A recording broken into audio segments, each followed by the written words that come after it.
বাংলার সর্বোত্তরের জেলা দিনাজপুরের নবাবগঞ্জে পাদুমহার আনন্দবাজার মাঠে বিএনপির উদ্যোগে প্রীতি ফুটবল টুর্নামেন্ট খেলা অনুষ্ঠিত হয়।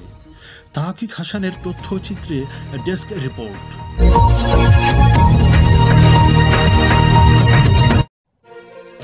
দিনাজপুর জেলার নবাবগঞ্জ উপজেলার ৬ নং বিনোদপুর ইউনিয়নের ৩ নং ওয়ার্ডের পাদুমহার আনন্দবাজারে বিএনপির উদ্যোগে প্রীতি ফুটবল টুর্নামেন্ট খেলা অনুষ্ঠিত হয়। এ সময় প্রধান অতিথি হিসেবে উপস্থিত ছিলেন বিএনপি স্থায়ী কমিটির সদস্য অধ্যাপক ডক্টর এজেডএম জাহিদ হোসেন। তিনি আনুষ্ঠানিকভাবে খেলাটি উদ্বোধন করেন।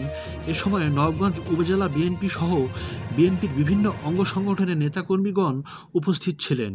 সেই সঙ্গে হাকিমপুর উপজেলা বিএনপির সাধারণ সম্পাদক ও হাকিমপুর পৌরসভার সাবেক মেয়র মোহাম্মদ সাখাওয়াত হোসেন শিল্পী সহ হাকিমপুর উপজেলা বিএনপির বিভিন্ন নেতাকর্মীগণ উপস্থিত ছিলেন।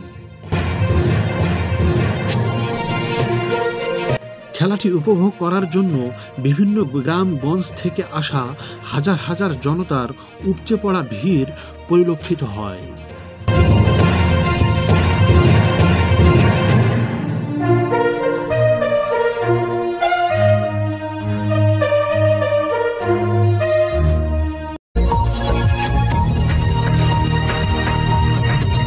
দর্শক, এই ছিল ডিএসএন সারা বাংলায়।